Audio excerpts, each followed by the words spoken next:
once again, good evening everyone. Welcome to class. This is your third class, right? तो third class में हम क्या क्या पढ़ेंगे आज के क्लास में आपके पास होगा टॉपिक्स ऑलरेडी गिवन है, तो उस बेसिस पे मैं बोल दूं आपके क्लास के लिए आज क्या क्या है। पहला तो पॉइंट ये है कि हम पढ़ेंगे कि कितने स्टेजेस पे पढ़े थे ना, हाँ, उस स्टेजेस को और थोड़ा डिफाइन करेंगे। प्लस हम डिबेट पढ़ेंगे। डिबेट पढ़ सकते हैं या फिर तर्क संबंधित, किसके किसके बीच, वृद्धि एवं विकास, ग्रोथ एंड डेवलपमेंट में क्या डिफरेंसेस है और difference between growth and development को हम as a form of debate पढ़ेंगे। क्योंकि एक शॉर्ट क्वेश्चन बहुत बार आता है, वो क्वेश्चन है right some differences between growth and development. Growth and development के बीच क्या क्या अंतर है उसे लिखिए विद एग्जाम्पल्स। तो हमें उसको क्लियर करना है। पहला क्वेश्चन आज ये रहा, ठीक है। सेकेंड पार्ट में क्वेश्चन आता है क्या कि आपको पढ़ना है AIIMS and scope. AIIMS and scope मतलब अगर किसी पर्सन का ग्रोथ और डेवलपमेंट हो रहा है तो उसका इम्पैक्ट क्या पड़ रहा है, उसके कारण किसी में क्या परिवर्तन आ रहा है, उसे देखना, ठीक है। थर्ड में हम पढ़ेंगे क्या, फैक्टर्स। फैक्टर्स पढ़ने हैं हमें आज। फैक्टर्स कौन से फैक्टर्स हैं वो पढ़ना है, ठीक है। कौन से ऐसे इकाई हैं और एकक है जो आपको ग्रोथ होने में या डेवलपमेंट होने में बाधा बनती है या फिर आपके ग्रोथ और डेवलपमेंट को आगे लेके जाती है, ये पढ़ना है, ठीक है।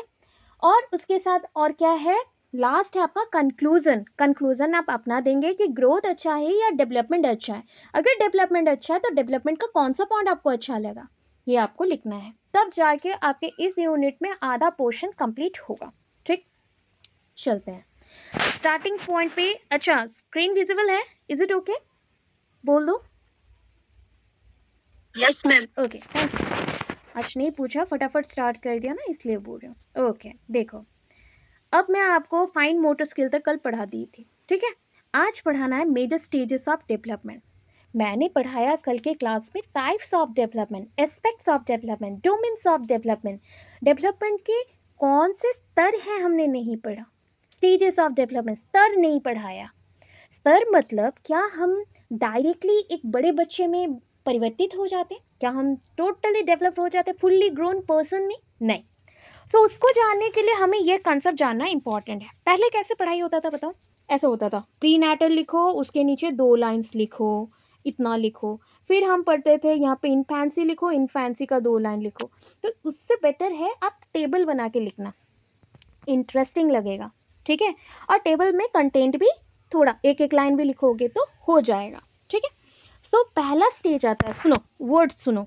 एक वर्ड है मोटालिटी, एक वर्ड है नाटालिटी। मुझे बोल सकते हैं मोटालिटी क्या है, नाटालिटी क्या है? देखो वर्ड दे रही हूँ, नाटालिटी एंड मोटालिटी। मोटालिटी, ठीक है, क्या है बोल सकते हैं? That is a motility. चलो बोल पाओगे कि मतलब क्या है पूछा, तो मोटालिटी आपने बोला that is the number of death, ठीक है। पर एरिया में सोचो, एक एरिया में कितने लोग एक समय पे मारे गए, ठीक है। ये एक एरिया है, ये एरिया है, इस एरिया में 100 लोग रहते थे, 100% स्लीप करते हैं। उनमें से आज के दिन में पर डे कितने लोगों का डेथ हुआ, दैट इज कॉल्ड मोटालिटी, ठीक है। उसे डेथ रेट बोल सकते हैं, कितने लोग मारे गए। और नाटालिटी का ऑपोजिट है वो, तो नाटालिटी क्या हो जाएगा बताओ जल्दी से? ये अगर डेथ रेट है, हाँ, नंबर ऑफ बर्थ। तो नंबर ऑफ बर्थ सेम, वही एक एरिया है, 100 लोग थे और आज के डे पे, आज के दिन पे एक दिन में 10 लोग, मतलब 10 बच्चे और भी जन्म हो गए, बर्थ हो गया, तो that is called natality. Birth rate बोला जाता है। तो उसके अकॉर्डिंग वर्ड हमारे पास होता है क्या, 3 वर्ड आते हैं, ठीक है, हमारे बर्थ के रिलेटेड। क्या है, पहले होता है बर्थ से पहले का time period, that is called pre natal, ठीक है। ड्यूरिंग बर्थ पीरियड बोलो तो ये बर्थ पीरियड भी बोल सकते हो, बर्थ और नाटाल, ये बस नाटाल है। और बर्थ के बाद जो ग्रोथ हो रहा है उसको देखना है तो पोस्ट नाटाल, पोस्ट नाटाल, ठीक है। सो प्री नाटाल, जो इसको बोलते हैं प्रसव पूर्व, प्रसव से पूर्व, प्रसव मतलब बच्चा होना, तो उसके पूर्व, प्री बोला गया। फिर आया एक पीरियड जो बर्थ पीरियड है, मतलब प्रसव जब होगा, बच्चे जब पैदा होंगे। और एक उसके बाद का आया, वो होता है प्रसव पूर्व से ये उत्तरा में आएगा, प्रसव उत्तर मतलब पोस्ट नाटाल। सो इस पॉइंट के अकॉर्डिंग पहला जो पॉइंट होता है प्री नाटाल का, प्रसव पूर्व मतलब गर्भधारण, प्रेगनेंसी पीरियड। सो एक बच्चे का प्रेगनेंसी पीरियड कितना होता है, एक मदर एक बच्चे को कैरी करे कितना दिन होगा, कल भी बताया था। चलो मैंने हिंट दे दिया, कोई एक 272 280 डेज। ओके, ये आपका प्री नाटाल का डेज है, ठीक है। प्री नाटाल के बाद मतलब आज से सोच लो एक पर्सन कंसीव किया है, प्रेग्नेंट है आज के दिन से, तो आज से वो काउंटिंग में चलेगा 270 से 280 के दिनों में वो बेबी बर्थ देगा। So that is the point in प्रसव पूर्व अवस्था। फिर आता है आपका नाटाल। नाटाल मतलब बर्थ हो गया, बर्थ के बाद का जो पीरियड है ये है स्टार्ट हो गया इन्फेंसी से। सो कल भी हमने कर लिया था, बस आज कैरेक्टर्स देखेंगे, उसके जो गुण है ना एक एक अवस्था के और स्टेजेस के, उसको हम नोटिफाइड करेंगे। So first point, the rapid rate of development is the characteristics of stage. इसका एक शॉर्टकट भी दूंगी संडे के क्लास में, तो वो शॉर्टकट में हम पूरा माइंड मैप बनाएंगे, ठीक है, माइंड मैप बनाएंगे। तो माइंड मैप आपको अगर चाहिए पूरे पेपर का, तो आपको माइंड मतलब आना पड़ेगा संडे के क्लासेस में, वो पॉसिबल नहीं हो पाता है कि ऑनलाइन पढ़ाया जाए, ठीक है। ऑनलाइन में मैं डिटेल पढ़ाती हूँ, वहाँ पे माइंड मैप चलता है। आ जाओ, the rapid rate of development, rate मतलब एक बच्चे का ग्रोथ। अच्छा, अभी क्या था, फिजिकल ग्रोथ, कॉग्निटिव मतलब ये हो गया शारीरिक विकास, दिमाग का विकास, संज्ञानात्मक विकास, सामाजिक विकास, इमोशनल, लैंग्वेज एंड मोरल, ये तीनों तो ग्रुप में है, उनका विकास अभी छोड़ो। ये जो विकास है, सोचो एक छोटा बच्चा है 0 to 2 ईयर्स में, तो उसका कौन सा विकास सबसे तेजी से दिखाई पड़ता है, which development is seen by every child stage, कौन सा डेवलपमेंट होगा, एनीवन जो विजिबल है कौन सा है, फिजिकल, शारीरिक, जो कल के क्लास में आपको मेंशन हुआ था। सो इसलिए बोला गया बचपन में हर एक बच्चे का ग्रोथ बहुत रैपिड होता है, ठीक है। तो हम बोल सकते हैं ये हाई है, बाकी सब क्या हो जाएगा, ये सब लो में चलेगा। समझ आया, ओनली फिजिकल डेवलपमेंट हाई और बाकी सब लो, बिकॉज बच्चा बहुत छोटा है, ठीक है। This period is characterised by one of the tremendous stage of motor development. Physical का एक पार्ट है that is called motor development. Again motor development is of two kinds, gross motor development and fine motor development. Gross मतलब क्या था, कल बताया था, एक बोतल के पीछे देखना वहाँ पे नेट लिखा रहता है। अगर एक बोतल मैंने लाया जिसमें कोका कोला है या थम्स अप है, ठीक है, और थम्स अप को सिर्फ वजन कर रही हूँ, वो 700 ml का है, क्या मैंने यहाँ पे बोतल का वजन किया, वेट किया, या 700 ml ओनली उसके अंदर का लिक्विड का किया, ओनली लिक्विड का किया, राइट, इसलिए वो 700 ml का है।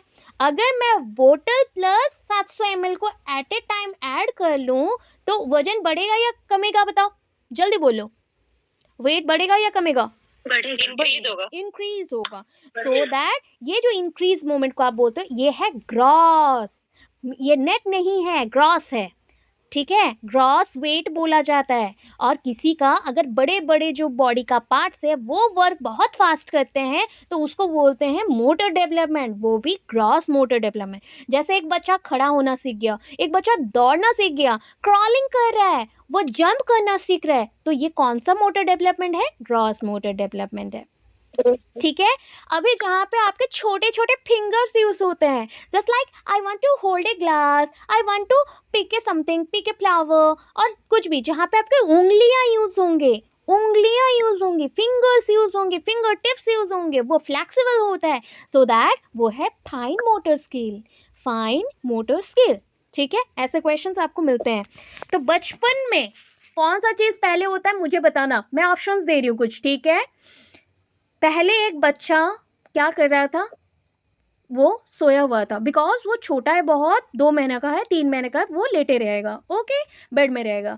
उसके बाद 4 to 5 मंथ्स में, अराउंड 6 मंथ्स के आसपास बच्चा क्या कर रहा है, क्रॉलिंग करना स्टार्ट कर रहा है। अरे पैरों के बल नहीं चलेगा, अपने जो घुटनों के बल चलेगा, नी के बल में चलेगा, ठीक है, उसके ऊपर फोकस करेगा।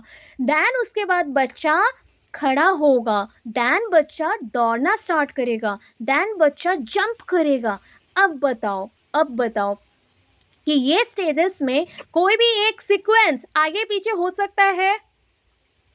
कोई बच्चा पहले दौड़ ले फिर चले, हो सकता है ये पॉसिबल या नॉट पॉसिबल? No ma'am. बस ये चीज़ को माइंड में रखना, ठीक है। मैं पूरा सिंप्लीफाइड करके आपको बता रही हूँ। ऐसे क्वेश्चंस आप इस साल भी आप लोग एलिजिबल थे सीटेट एग्ज़ाम के लिए, बट आपको आइडिया नहीं है। तो कमिंग ईयर जून में आपका सीटेट एग्ज़ाम होगा, उसमें आपको ऐसे क्वेश्चंस देखने को मिल जाएंगे, ठीक है। मैं जो एग्जाम्पल्स अभी दे रही हूँ, ठीक है।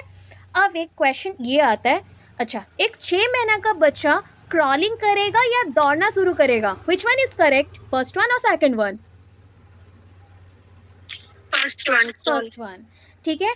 ये आपके पॉइंट्स हैं। तो इस स्टेज में बस दिखाया गया कि बच्चे का मोटर डेवलपमेंट ही हो रहा है। अभी बच्चा क्रॉलिंग कर रहा है, खड़ा हो रहा है, दौड़ रहा है, ये सब ग्रॉस मोटर है या फाइन मोटर स्किल है? स्थूलकाय है या सूक्ष्मकाय है?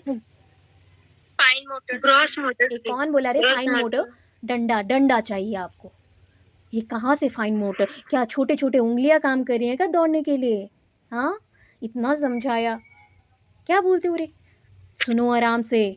आपके अगर पैर काम कर रहे हैं, आपके अगर बड़े बड़े मतलब काम कर रहे हो हाथ और पैरों से, तो दैट इज वो ग्रॉस है, जो कि पूरे बॉडी का बल लेता है। जब आप कोई एक ग्लास उठाते हो तो वहाँ पे आपके फिंगर टिप्स यूज होते हैं। पेन को होल्ड करते हो तो हाथों से नहीं कर सकते, हाथों के फिंगर टिप्स से करते हो, तो वो फाइन है। जब बड़े काम कर रहे हो ग्रॉस, जब छोटे काम कर रहे हो तो वो फाइन। ओके, अब चलो आगे। तो हम इन्फेंसी स्टेज में समझ गए। तो बताओ यहाँ पे बच्चे का मसल्स डेवलपमेंट पॉसिबल है, राइट? हो गया।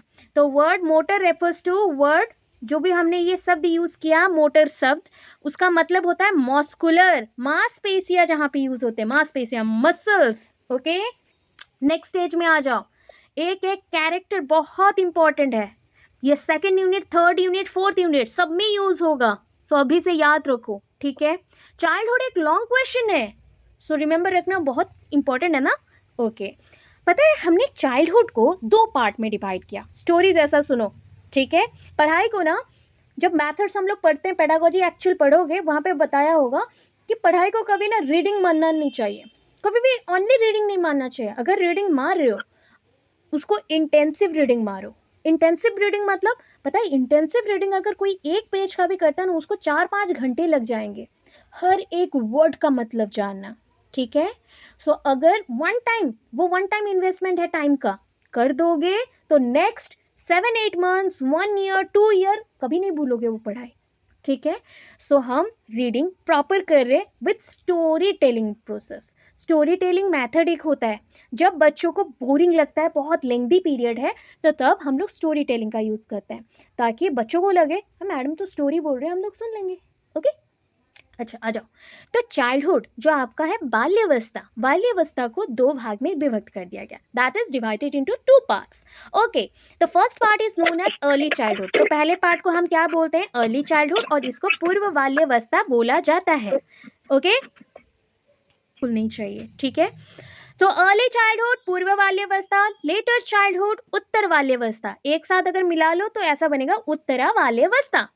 अर्ली चाइल्डहुड पीरियड, सुनो अच्छे से सुनना, मैं आपको ग्राफ बना के भी दिखाऊंगी, ठीक है। सोचो अर्ली चाइल्डहुड पीरियड क्या है? अर्ली चाइल्डहुड पीरियड, क्योंकि ये 0 to 2 के बाद से ही स्टार्ट होता है, तो ये स्टार्ट हो गया 2 to 6 ईयर्स के लिए। इस पीरियड में ग्रोथ रेट थोड़ा सा स्लो हो जाता है, बच्चा देखना 2 साल के बाद से थोड़ा स्लो हो जाता है, धीमा बढ़ता है, मतलब उसका हाइट नहीं बढ़ेगा सडनली, उसका वेट नहीं बढ़ेगा सडनली। आप वरीड होते जाओगे, अरे मेरा बच्चा 6 साल का हो गया, उसका वजन ही नहीं बढ़ता है ना, ऐसा हम लोग सोचते रहते हैं। तो ये 2 to 6 ईयर्स का है। तो बताओ कौन सा डोमेन यहाँ पे वर्क नहीं कर रहा है, थोड़ा स्लो वर्क किया अभी, जल्दी बताओ विच डोमेन? पहला कौन सा डोमेन एक्टिव था? दिस डोमेन अपर पार्ट में चल रहा था इन्फेंसी, अब इस स्टेज के लिए लोअर में आ गया, फिजिकल डेवलपमेंट थोड़ा सा डाउन हो गया, ठीक है, एंड स्टीडी हो गया, स्लो एंड स्टीडी हो गया, किसके तुलना में, इन्फेंसी के तुलना में। ओके, आफ्टर दैट क्या हो जाएगा, इसमें बच्चा अपना brain continues to grow, brain अगर कंटिन्यूसली बढ़ रहा है, एक एडवर्टाइजमेंट देखा है हॉर्लिक्स का, जूनियर हॉर्लिक्स का, वहाँ पे लिखा रहता है डीएचए, हाँ डीएचए प्रोटीन्स बढ़ते हैं, बच्चों के माइंड में और एक्टिव करता है, बच्चों के माइंड को ब्रेन सेल्स डेवलप होते हैं, बॉडी के सेल्स डेवलप होते हैं, सो दैट बच्चा बहुत जल्दी रिमेंबर कर सकता है, क्विक लर्नर बन सकता है। अब हम इसके लिए सीक्वेंस बनाएंगे, PCSELM। तो बताओ पी क्या होगा, डाउन और अप, एरो मार्क किधर दूं, Down. डाउन। अभी वो तो सी क्या होगा, डाउन और अप, ब्रेन अगर मेरा डेवलप हो रहा है 90% ब्रेन डेवलपमेंट यहाँ पे ही होगा, अब बताओ अप। ठीक है, this is your simple diagram for your teaching exams, ये सिंपल डायग्राम है अगर क्विक समझना है। ठीक है, ये 2 पॉइंट यहाँ पे याद रखना। पता है इस स्टेज में बच्चा प्री सोशियल है, क्या बोला, प्री सोशियल है, प्री सोशियल मतलब सामाजिक पूरा नहीं बना, बट सामाजिक बनने के लिए घर पे ही पेरेंट्स से लैंग्वेज सीख रहा है। सो जब सामाजिक बनना ही है तो ये थोड़ा थोड़ा छोटा छोटा एरो मार्क देना, क्योंकि यहाँ से हमारा प्रोग्रेस हर एक चीज में स्टार्ट हो रहा है। हम नैतिक विचार भी बच्चों को सिखा रहे हैं, what to do, what not to do, which one is good, which one is bad, which one is bad touch, which one is good touch, ये सब विचार होते हैं। जब विचार का वाद आए तो वो मोरल में जाएगा, नैतिक विचार, नीति नियम से चलना। लैंग्वेज डेवलपमेंट ऑब्वियस, 2 साल का हो गया है बच्चा, स्कूल में जाने के लिए तैयार है विद इन 6 मंथ्स, सो बच्चे का लैंग्वेज डेवलपमेंट भी स्टार्ट हो गया। तो देखो ये फुल्ली एरो मार्क बड़े वाले डाउन में है पी के लिए, सी के लिए है पूरा कंप्लीटली अप, क्योंकि 90% ब्रेन डेवलपमेंट यहाँ पे होगा। बाकी SELM ये सारे शॉर्ट एरो मार्क्स आप देंगे, ताकि आपको पता चले कौन सा डेवलपमेंट कितना रेंज में हो रहा है। क्या हम क्लियर है, is it okay? Yes. Okay, चलो Yes, ma'am. अब आगे चलते हैं। Letter childhood period, letter childhood period को हम बोलते हैं उत्तराबाल्यावस्था, ये होता है उत्तराबाल्यावस्था। तो फिर से हम ऊपर एक बना देते हैं डायग्राम, PCSELM। आप बोलोगे मैम ELM को हम MLE कर सकते हैं, हाँ कर लो, कोई प्रॉब्लम नहीं है, क्योंकि ये 3 एक साथ चलता है। वो क्या होता है उसका भी लॉन्ग क्वेश्चन है, हम वहाँ पढ़ेंगे। ठीक है, चलो तो लेटर चाइल्डहुड में the child thinking develop rapidly, देखो बच्चे का थिंकिंग डेवलप कर रहा है तो पूरा बड़ा सा एरो मार्क अप कर देना कॉग्निटिव डेवलपमेंट में, और उसका इंफॉर्मेशन स्टोर करने का कैपेसिटी भी बढ़ रहा है, जल्दी जल्दी इंफॉर्मेशन स्टोर कर लेता है, आपसे कुछ भी बात सुना होगा क्विकली लर्न कर लेगा। इस पीरियड का एज है 6 to 12, 6 से 12 साल का बच्चा है, और 6 से 11 भी लिख सकते हो या 7 से 12 भी लिख सकते हो, ये रेंज है उसका। स्कूल एज मैंने वहाँ पे क्या बोला था, बच्चा प्री सोशल हो रहा है, प्री सोशल मतलब बच्चा सामाजिक नहीं बना बट समाज में रहने के लिए तैयार हो रहा है, that is a pre social और pre social. Okay, pre social, अब बच्चा स्कूल जाएगा, ठीक है, बच्चा स्कूल जाएगा। बोलोगे मैम 2 साल के बच्चे भी स्कूल जाते हैं, अरे उसको प्री स्कूल बोलते हैं, प्ले स्कूल बोलते हैं, प्री स्कूल बोलते हैं। इंग्लिश मीडियम में 6 और 7 ईयर्स में बच्चा क्लास 1 में जाता है। एज पर different NCF national curriculum framework, national policies on education, ये सॉरी इन्होंने डिसाइड किया है क्लास 1 में बच्चे को एडमिशन अगर लेना है तो उनका एज 6 साल होना चाहिए, ठीक है, मैक्सिमम। आज के पीरियड में अगेन चेंज हुआ है। उससे पहले बच्चा क्या क्या कंप्लीट करेगा, just like nursery, pre nursery, nursery, LKG, UKG, then इतना पॉइंट के बाद वो क्लास 1 के लिए एग्जाम देगा और एंट्रेंस देगा एंड क्लास 1 में एंटर करेगा। तो उस बेसिस पे इसका कॉग्निटिव डेवलपमेंट हाई है, प्लस बच्चा स्कूल जाएगा तो उसका सोशल डेवलपमेंट भी हाई होगा, क्योंकि 6 से 12 साल का बच्चे का बहुत सारे फ्रेंड्स होते हैं, वो बाहर जाता है और उनका बहुत सारे रिलेशनशिप बनते हैं, दोस्तों के साथ अच्छे दोस्त बनते हैं, बडीज बनते हैं वो सब। उसके बाद बोलोगे मैम ये क्या होगा, ये भी है बट अभी तक हाफ आया है, कंप्लीट नहीं, हाफ आया है। देखो एरो मार्क साइज देखते जाना, फुल्ली हो गया बहुत बड़ा, दैन हमने ओवरऑल दे दिया, इसको थोड़ा सा छोटा रखा ELM के लिए, ठीक है। चलो next, adolescence period. Adolescence period, इसको और एक टर्म में क्या बोला था? एज पीरियड है 12 to 19, तो इनको क्या बोल सकते हो? टीनेजर्स। Very good, teenagers. किशोरावस्था, किशोर है, किशोरावस्था में है बच्चा, किशोरावस्था। Okay, so it is considered to be a transitional period. अच्छा, ट्रांजिशनल वर्ड अगर नहीं समझ आता है, इसको हम ब्रीज पीरियड बोल सकते हैं। Bridge, bridge, bridge, BRIDGE, bridge, bridge period between the childhood and adulthood. सोच लो, ये चाइल्डहुड है, ये एडल्टहुड है, मैंने AH लिखा, चाइल्डहुड के लिए CH लिखा, ठीक है। तो बीच में कौन आता है? एडोलेसेंस, क्योंकि अगर इसको खत्म किया वो एडल्टहुड में चला जाएगा, और जहाँ पे ये स्टार्ट हुआ वो पीरियड था चाइल्डहुड का एंडिंग, ठीक है। बाल्यावस्था जहाँ पे खत्म, किशोरावस्था वहाँ पे आरंभ, ठीक है। Girls tend to enter adolescence earlier than boys. तो ये बोला गया कि लड़कियाँ जो होती हैं एज कम्पेयर टू बॉयज़, लड़कों के अनुसार, लड़कों के कंपैरिजन में वो जल्दी मैच्योर होती हैं और एडोलेसेंस पीरियड में या किशोरावस्था में जल्दी आ जाती हैं। जैसे 12 साल की लड़की मैच्योर हो जाती है, बड़ी हो जाती है, या फिर उसका मासिक धर्म और मेंस्ट्रुएशन साइकिल स्टार्ट हो जाता है। बट बॉयज़ का 13 प्लस और 14 में स्टार्ट होता है। तो इस वजह से ज़्यादा मैचुरेशन, ज़्यादा एडोलेसेंस किस में देखा गया है? गर्ल्स में। ओके, ये हमारे पॉइंट्स थे। इसको छोड़ के भी और भी पॉइंट्स हैं, बट एग्जाम के लिए इतना इनफ है, ठीक है। अब आते हैं आपके डिबेट्स में। डिबेट्स मतलब ये होता है कि हम कंपेयर करेंगे ग्रोथ एंड डेवलपमेंट को, बट ग्रोथ एंड डेवलपमेंट के ऊपर डिबेट करने से पहले कुछ वर्ड्स को लेकर डिबेट होगा, क्योंकि वो सेम सेम लगता है एंड कंफ्यूज हो जाता है। Just like nature versus nurture, प्रकृति बनाम पोषण, कंटिन्यूटी वर्सेस डिसकंटिन्यूटी, निरंतर बनाम अनिरंतरता, यूनिवर्सलिटी वर्सेस कॉन्टेक्स्ट स्पेसिफिक, सार्वभौमिकता बनाम संदर्भ। तो ऐसे वर्ड्स दिए गए। तो नेचर वर्सेस नर्चर, अभी बताओ मुझे एक चीज, नेचर मतलब क्या है? प्रकृति, दैट इज योर एनवायरमेंट। तो यहाँ पे जो टर्म हमने गिवन किया nature, nature stands for word comes to children through genetic influence. अरे नेचर का मतलब यहाँ पे मत सोचो कि कंप्लीट एनवायरमेंट, इंटरनल एनवायरमेंट के बारे में बात करें हम बात करें एक इंसान का इंटरनल एनवायरमेंट, बॉडी के अंदर भी हमारा कुछ एनवायरमेंट है ना। वो एनवायरमेंट किसने दिया है? पेरेंट्स ने दिया है। वो एनवायरमेंट हेरिडिटी के थ्रू हमारे पास आए। हेरिडिटी को हिंदी में बोलते हैं आनुवांशिक गुण।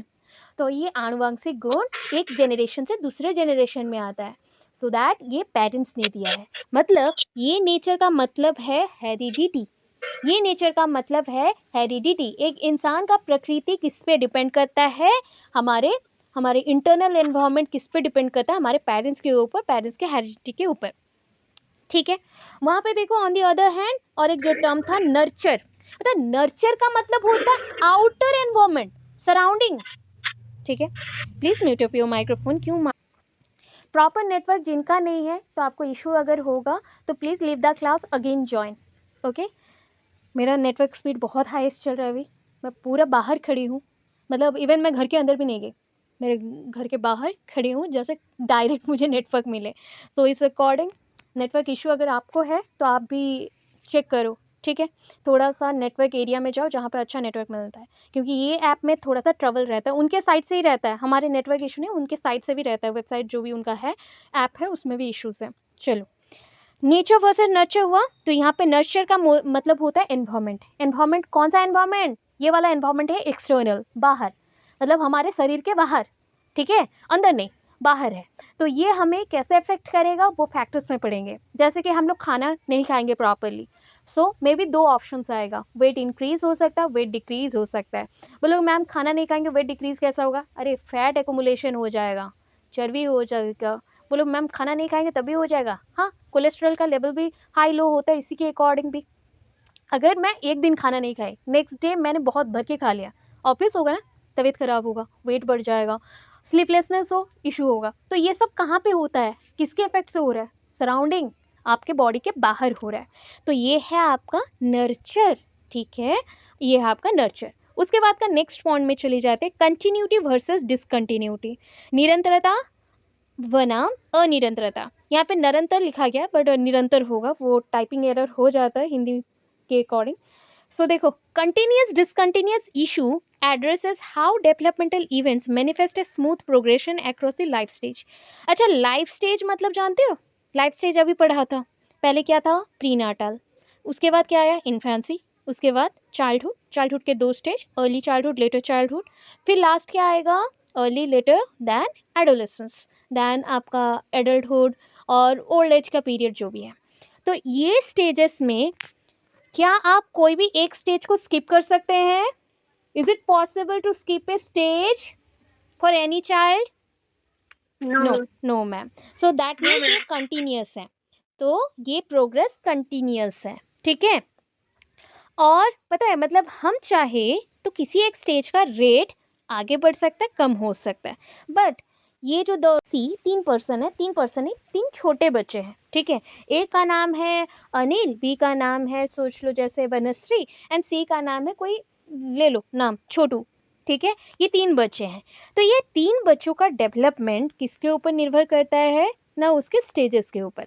अब मैं बोलूँ इनमें से इन्फेंसी हुआ, देन चाइल्डहुड हुआ एंड एडोलेसेंस, इन्फेंसी हुआ, चाइल्डहुड हुआ, एडोलेसेंस, इन्फेंसी हुआ, चाइल्डहुड हुआ एंड एडोलेसेंस आया.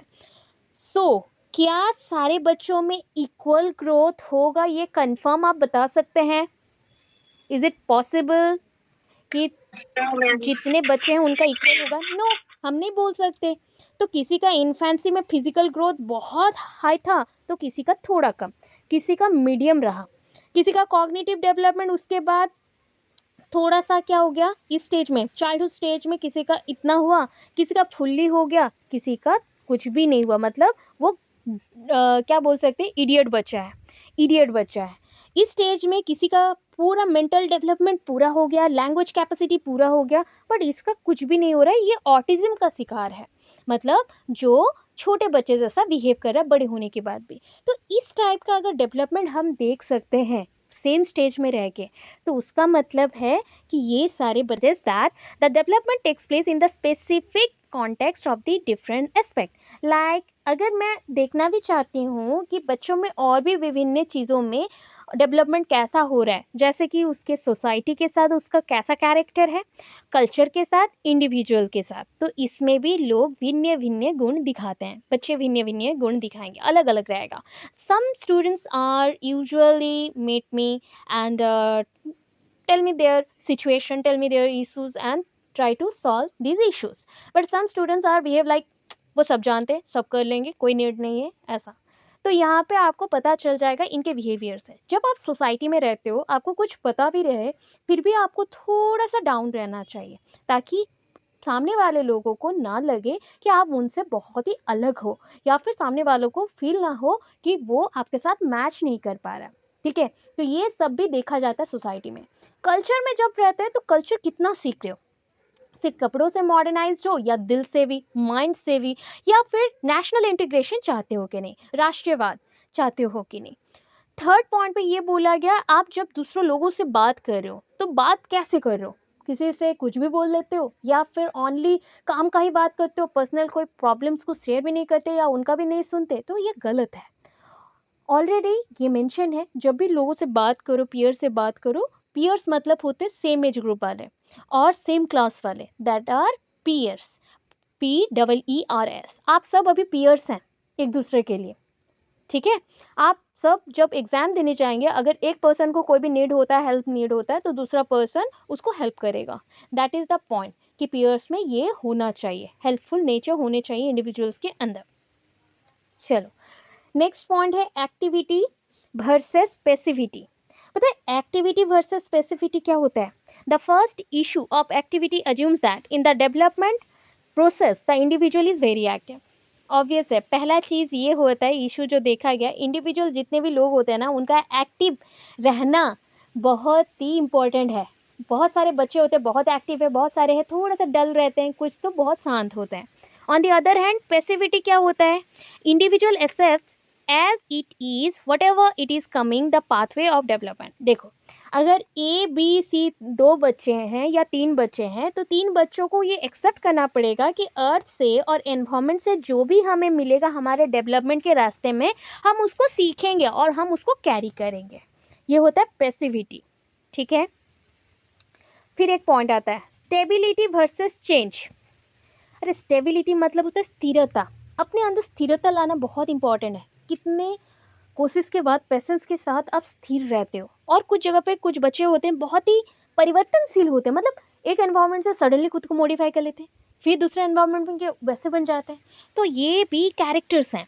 सो ये दो वर्ड जो हैं स्टेबिलिटी एंड चेंज, स्थिरता एवं परिवर्तन, उसको देखते हैं।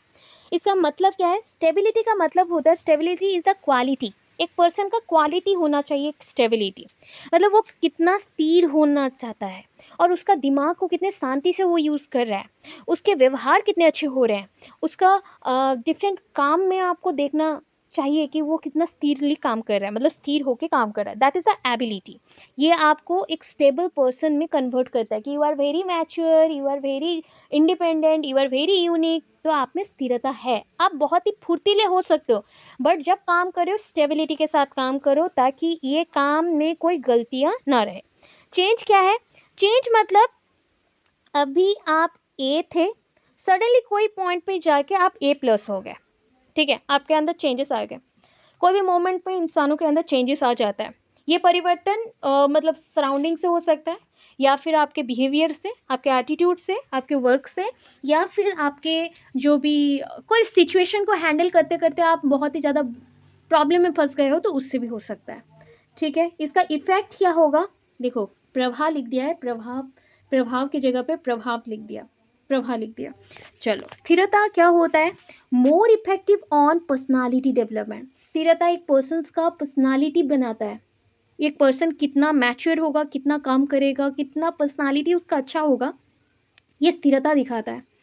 अगर हमेशा आप चेंजेबल मोड पे रहो, अरे ये नहीं हो रहा है दूसरा कर लेते हैं, वो नहीं होता उसको कर लेते हैं, अरे पैसे का प्रॉब्लम हो रहा है, काम ही छोड़ देते हैं, तो ये स्थिरता नहीं है, ना ही ये कोई चेंज है, ये आपका गलती है, मिस्टेक है। ठीक है, एक स्थिर पर्सन, स्थिरता जिसमें होता है, वो स्ट्रांगली उसी फेज को हैंडल करता है, वो अपना कैपेसिटी दिखाता है कि वो क्या कर सकता है उस पॉइंट पे, वो एक बुरे पॉइंट को भी अच्छा बना सकता है। एंड एक टीचर के पास स्थिरता ऑलवेज होना चाहिए। ठीक है, next, less effective on personality development. कौन सा? चेंज। मतलब आप अपने परिवर्तनशील मोड में हो कि आज मैं चेंज हो जाता हूँ, कल मैं ऐसा बन जाऊँगा, वैसा बन जाऊँ, तो ये आपका पर्सनालिटी नहीं है। ये तो हर एक मोमेंट पे आप चेंज कर रहे हो खुद को, तो ये चेंज आपके पर्सनालिटी के ऊपर कोई भी इफेक्ट नहीं डालता, या कोई भी मतलब प्रभावशाली क्रम नहीं डालता। ठीक है, अब चलते हैं difference between growth and development. जितने पॉइंट्स अभी तक पढ़े हो ना, उसी के बेसिस पे हम पॉइंट्स देंगे। 1 2 3 4 5 6 7, 7 पॉइंट्स देंगे, क्योंकि क्वेश्चन आ चुका है right about the difference between growth and development. तो उसमें देखो ग्रोथ क्या है? Growth refers to physiological changes. पता है फिजियोलॉजिकल चेंजेस मतलब ये शारीरिक परिवर्तन है, वेट, हाइट, ये सब था। ठीक है, डेवलपमेंट क्या है? ओवरऑल चेंजेस, एक पर्सन का ओवरऑल चेंजेस हो सकता है, क्योंकि ग्रोथ एंड मैच्योरेशन डेवलपमेंट का पार्ट है। उसे छोड़ के बहुत सारे पॉइंट्स और भी बोलने वाले हो अभी। Changes in quantitative in nature, quantities में हाइट, वेट, लेंथ, ये सब होने से ये क्वांटिटेटिव हो जाएगा ग्रोथ। बट पता है डेवलपमेंट आपके बुक के अकॉर्डिंग, ठीक है, आपके बुक के अकॉर्डिंग क्या मेंशन है? क्वालिटेटिव इन नेचर है, मतलब आपका मात्रात्मक होगा या गुणात्मक होगा? गुणात्मक होगा। गुण जहाँ पे गुण निर्णय होता है वो डेवलपमेंट है। ठीक है, सो ये क्वांटिटेटिव एस्पेक्ट्स में भी आता है, तो क्वालिटेटिव भी है आपके बुक में, एंड सीटेट के बुक में मेंशन है quantitative. So it can be both, it can be both, qualitative भी क्वांटिटेटिव भी। ठीक है, बोलोगे मैम हम कौन सा चूज करें? अगर आप थ्योरी एग्जाम्स देने जा रहे हैं तो वहाँ पे मेंशन करें क्वालिटेटिव, बट अगर आप कोई सीटेट का एंट्रेंस एग्जाम देने जा रहे हैं तो वहाँ पे ओटेट, सीटेट, ओस्टेट, तो वहाँ पे मेंशन करना क्वांटिटेटिव प्लस क्वालिटेटिव। किसके लिए? डेवलपमेंट के लिए। Next, growth doesn't continue through out the life. ये तो आपने समझा था, ये कोई एक पॉइंट पे जाके खत्म हो जाता है, मतलब जैसे आप 19-20 साल के होते हैं तो ग्रोथ वहाँ पे खत्म, मैचुरेशन स्टार्ट होता है। Development continues through out the life, ये 2 दिन से बोल दिया था, आपको भी पता है, टू टुम चलेगा। Then growth stops after maturation. देखो जैसे जैसे आपके अंदर मैचुरेशन आएगा ग्रोथ खत्म हो जाएगा। बट डेवलपमेंट इज प्रोग्रेसिव, क्योंकि ग्रोथ एंड मैचुरेशन दोनों ही डेवलपमेंट के पार्ट हैं। Then growth occurs due to the multiplication of cell. पता है किसी भी चीज़ का अगर हाइट वेट कुछ भी बढ़ाना रहता है, अगर वो लिविंग है तो उसमें हमें सेल डिवीज़न करना पड़ेगा। सेल डिवाइड करके नंबर ऑफ सेल्स बढ़ेंगे, उसके हिसाब से हमारा वेट बढ़ जाएगा। तो यहाँ पे बोला जाता है मल्टीप्लिकेशन, सेल के नंबर्स बढ़ेंगे तो उसके अकॉर्डिंग हमारा हाइट वेट बढ़ेगा। Development occurs due to the both maturation and interaction with the environment. मतलब ये बोला जाता है कि डेवलपमेंट, मैचुरेशन मतलब यहाँ पर ना आप हेरिडिटी लिखना बेस्ट होगा। हेरिडिटी एंड एनवायरमेंट के प्रोडक्ट से आपका डेवलपमेंट होता है। Growth is cellular. अरे ग्रोथ बस कोशिकाओं में होती है, जो एक्चुअल बोलते हो ना। अरे मैं पहले ना एक स्कूल में छोटा सा पियोन था, बट मैंने बहुत सारे एग्ज़ाम्स देने के बाद अभी मैं हाई स्कूल के टीचर में हूँ।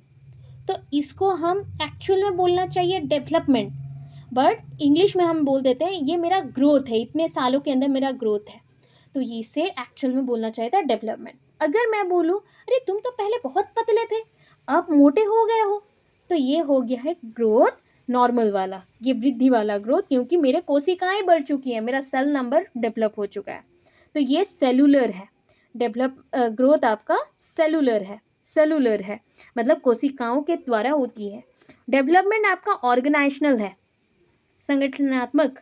मतलब डेवलपमेंट बस एक तरह का नहीं है, फिजिकल है, कॉग्निटिव है, सोशल है, नैतिक है, इमोशनल है, लैंग्वेज है, इसलिए बहुत सारे संस्थाओं को लेकर चलता है।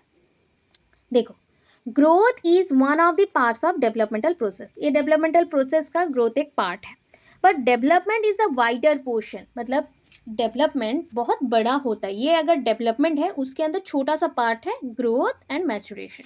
तो ये वाइडर है एंड कम्प्रीहेंसिव है। कम्प्रीहेंसिव मतलब जहाँ पे इसको डिटेल्डली देख सकते हो, ठीक है, जो डिटेल्ड होता है।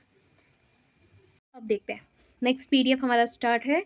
So growth and development meaning definition concept difference हम कंप्लीट कर चुके हैं। Stages of growth and development, हाँ ओवरऑली हम कंप्लीट कर चुके हैं। Aspects of growth and development, aspects मतलब अच्छा स्टेजेस मतलब होता है इन्फेंसी, चाइल्डहुड, एडोलेसेंस, ठीक है, infancy, childhood, adolescence. But aspects का मतलब होता है physical, cognitive, social, emotional, language, moral, ठीक है, एस्पेक्ट्स। और उसको डोमेन बोल सकते हैं, या फिर उसको और क्या बोल सकते हो, क्या बोला था कल, हाँ एस्पेक्ट, डोमेन्स एंड और क्या बोलते हैं बोलना, ठीक है।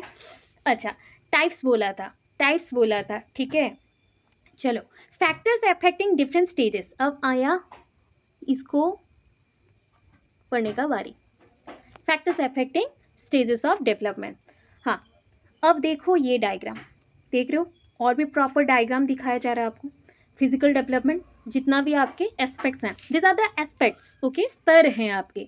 इन्फेंसी में भी ये 6 चीज़ होगा, चाइल्डहुड में भी ये 6 चीज़ होगा, एडोलेसेंस में भी ये 6 चीज़ होगा, फिर एडोलेसेंस के बाद एडल्टहुड में भी होगा, और लास्ट ओल्ड एज में भी होगा। बट कहीं पे वो अप है तो कहीं पे वो डाउन, कहीं पे हाफली अप है तो कहीं पे हाफली डाउन, तो ये हमें चेक करना पड़ता है। And these are called aspects of development and each circle, check that, ये जो एक एक सर्कल बना है ना वो एक दूसरे के अंदर से गया हुआ है, ऐसा कुछ डायग्राम बन रहा है फ्लावर जैसा, तो इसको बोलते हैं इंटरैक्शन, इंटरैक्शन, ठीक है। तो principle of interaction of development, principle of interaction of different stages of development, और principle of interrelation between different aspects of development, ये है वो उस प्रिंसिपल का पॉइंट, ठीक है। हर एक डेवलपमेंट एक दूसरे के साथ जुड़ा होता है, मतलब एक डेवलपमेंट दूसरे के साथ जुड़ा हुआ है। तो इसके अकॉर्डिंग अगर देखेंगे इन एस्पेक्ट से अकॉर्डिंग तो ये क्वालिटेटिव है, ठीक है। बट हाइट वेट ये सब ग्रोथ का पार्ट होते हुए भी ये डेवलपमेंट के विद इन आ रहा है, सो दैट वो क्वांटिटेटिव भी है, ठीक है। अभी तक आपके वेट इंक्रीज हो रहे हैं हल्का फुल्का, बट ये मैचुरेशन में आ गया तब भी हम इसको क्वांटिटेटिव बोलेंगे, है ना। आपका क्वांटिटीज बढ़ रहे हैं, आपके बॉडी में अप टू 30 से 35 के विद इन आपका सेल नंबर इंक्रीज होते जाएगा, कोशिकाएं डिवाइड हो रही हैं, तो दैट मीन्स आप क्वांटिटेटिव जोन में हैं। बट अभी नाम चेंज हो गया है, वो मैचुरेशन का पार्ट बन चुका है। तो आपको क्विकली समझना पड़ेगा कि डेवलपमेंट एक वाइडर सेंस में यूज होता है एंड दोनों पार्ट को कैरी करता है, क्योंकि इसमें ज़्यादातर गुण हैं तो इसलिए आपके बुक में क्वालिटेटिव लिखा गया है, और क्योंकि छोटे पॉइंट पे ग्रोथ चल रहा है अप टू 19 और उसके बाद उसका नाम चेंज हो गया मैचुरेशन के साथ, इसलिए वो क्वांटिटेटिव भी है। चलो नेक्स्ट देखते हैं वेरियस एस्पेक्ट। ये पढ़ चुके हो तो आप यहाँ से लिखो, वहाँ से लिखो। देखो जैसे ग्रॉस मोटर पढ़ लिया है, फाइन मोटर पढ़ लिया है, ठीक है, social development, emotional development, language development पढ़ लिया है। अब जो पढ़ना था जनरल प्रिंसिपल, ये भी कंप्लीट हो चुका है हमारा। प्रिंसिपल्स, प्रिंसिपल हैंडराइटिंग नहीं समझोगे बोल के वो बनाया है, उससे लिख लेना बेटर होगा। अब ये डायग्राम देखो, फैक्टर्स पढ़ने से पहले इस डायग्राम को समझ लो, क्योंकि आज मैं फैक्टर स्टार्ट नहीं कर रही हूँ बट हिंट देके आपको छोड़ूंगी। वही सेम डायग्राम है ना जो भी एस्पेक्ट वाला भी डायग्राम किया था, and all circles are interrelated to each other. First one is hereditary factor, second one is biological factor और constitutional factor, third one is intelligence, fourth one is emotional factor and fifth one is the social nature. ठीक है, एक चीज देखो, hereditary मतलब ये gene, chromosome, गुणसूत्र, इसी से होगा। Parents to offspring, offspring character jump करेंगे और पेरेंट्स टू बच्चों के तरफ कैरेक्टर जाएंगे, चाइल्ड जाएंगे। बायोलॉजी क्या बोलता है? बायोलॉजी ये बोलता है मेरा ब्लड ग्रुप अगर बी पॉजिटिव है, मेरे बच्चे का ब्लड ग्रुप बी पॉजिटिव या फिर उसके जो सेकंड पेरेंट है उसके ऊपर डिपेंड करता है। बायोलॉजी ये भी बोलता है कि हमारे बॉडी में ब्लड है, और बायोलॉजी ये भी बोलता है कि हमारा बॉडी का कंपोजिशन भी सेम है। तो उस पर अगर कोई भी फैक्टर्स इन्फ्लुएंस होता है, जैसे हेयर कलर, ब्लड जैसे फ्लो करना, या फिर ब्लड का कलर, एंड ब्लड कलर भी डिफरेंट हो सकता है डिपेंडिंग ऑन कंसिस्टेंसी। तो ये होता है कि किसी का ब्लड बहुत ही डार्क रेड होता है तो किसी का थोड़ा सा लाइट हो सकता है, ये डिपेंड करता है बीपी हाई है लो है किसके पर, वो सारे कैरेक्टर। एंड इंटेलिजेंस क्या है? इंटेलिजेंस मतलब आईक्यू। अरे सुनो, कॉग्निटिव एबिलिटीज क्या बोलता है? कॉग्निटिव एबिलिटीज बोलता है एक पर्सन अगर इजीली कोई चीज़ों को समझ जाता है, easy to understand, easy to analyse, easy to reasoning out, easy to problem solving, easy to decision making, ये 5 इजी पॉइंट है। ठीक है, easy to understand, easy to analyse, easy to decision making, easy to problem solving, easy to reason out. किसी चीज़ों के पीछे का कारण क्या है अगर ढूंढ सकते हो, किसी चीज़ का प्रॉब्लम सॉल्विंग मतलब एक प्रॉब्लम में फंसे हुए हो उसका समाधान कर सकते हो, या किसी चीज़ को अच्छे से समझ सकते हो, या किसी चीज़ को एनालाइज कर सकते हो, जैसे बोलते हैं कि अच्छे से तीक्ष्ण नज़र से देखना किसी चीज़ को, और किसी चीज़ का क्या प्रॉब्लम है या उसके पीछे का कारण क्या है ढूंढ सकते हो, तो उसे इंटेलिजेंस कहा जाता है। मेंटल एबिलिटीज़ मतलब नॉर्मली है कि आपका बुद्धिमत्ता कितना है, बट कौन से काम में यूज़ करें वो इंटेलिजेंस है। ठीक है, फिर आता है इमोशनल फैक्टर। समहाउ कल मैंने कुछ वर्ड्स बोले थे, जैसे कि मैं बहुत ज़्यादा गुस्सा हूँ तो मेरे माइंड में बहुत नेगेटिव पॉइंट्स आएंगे, मैं बहुत ज़्यादा हैप्पी हूँ तो मेरे माइंड में बहुत हैप्पी पॉइंट्स आएंगे, हैप्पी मोमेंट्स आएंगे, मैं हंसूंगी, कभी खेलूंगी, कभी गुनगुनाऊंगी, ये पॉइंट है। तो इमोशंस बच्चों के डेवलपमेंट में बहुत ज़्यादा बड़ा रोल प्ले कर रहा है। एक घर पे पेरेंट्स हमेशा लड़ते हैं, क्या उनके बच्चे का डेवलपमेंट प्रॉपर होगा? क्या सोचते हो बताओ, जल्दी एंड करना है। यस और नो? No ma'am. एक हाँ, एक फैमिली में पेरेंट्स ऑलवेज बच्चे के साथ घुल मिल के रहते हैं, एज ए फ्रेंड रहते हैं, उसको गाइड भी करते हैं, अच्छे के टाइम अच्छे, बुरे के टाइम बुरे। अब बताओ इस बच्चे का डेवलपमेंट प्रॉपर होगा या नहीं? ओके, तो ये होता है इमोशनल फैक्टर्स, बच्चे के माइंड में साइकोलॉजिकल इफेक्ट क्या हो रहा है उसे जानना। लास्ट पॉइंट ये है सोशल नेचर। सोशल नेचर मतलब किस टाइप के सोसाइटी में रहते हो। पहले तो मैंने घर का बात बोला कि घर पे झगड़ा होता है, अब होता है सराउंडिंग का बात। आपका सराउंडिंग अच्छा नहीं है, एक बच्चे का ग्रोथ अच्छा नहीं हो सकता है। ठीक है, वो हजारों में एक बच्चा होगा जो अपने सराउंडिंग को कंट्रोल करके, अपने माइंड को कंट्रोल करके वो आगे बढ़ता है। ठीक है, तो ये सोशल नेचर है। समाज कैसा है? समाज एक सबसे बड़ा सोशलाइजेशन प्रोसेस में जाता है, वो एक बड़ा एजेंसी है आपको डेवलप करने में, उसको पढ़ेंगे। देखो स्टेजेस ऑफ डेवलपमेंट यहाँ पे एक एक लाइन में भी गिवन है। ठीक है, ये सारे कैरेक्टर्स अभी पढ़ा चुकी हूँ, जो एक्स्ट्रा है वो भी दिया है यहाँ पे, जो और पढ़ाऊंगी मैं आगे। ठीक है, कल भी और थोड़ा पढ़ा दूंगी। इसके बाद आता है फैक्टर्स, जो फैक्टर्स यहाँ पे सारे पॉइंट्स को मैंने शॉर्टकट डिस्कस किया, यहाँ पे डिटेल डिस्कस है, ठीक है। कल के क्लास में आपको ये सारे बता दिए जाएंगे। और कल जो डायग्राम कर रही थी वो डायग्राम्स यहाँ पे गिवन है, देखो ब्रेन टू फीट और brain to toe, head to toe cephalopodal पढ़ा था, प्रॉक्सिमो डिस्टल है तो बीच से लेके पेरीफेरी मतलब बॉडी के बाउंड्री की तरफ, तो ये प्रॉक्सिमो डिस्टल है, ठीक है। तो बहुत सारा डायग्राम्स ऐसे आपको ओवरऑल लास्ट में दिया गया है, तो कल के क्लास में डिस्कस होगा। आज के लिए इतना। Thanks for watching my videos. Guys, please subscribe my channel and share with your friends and family.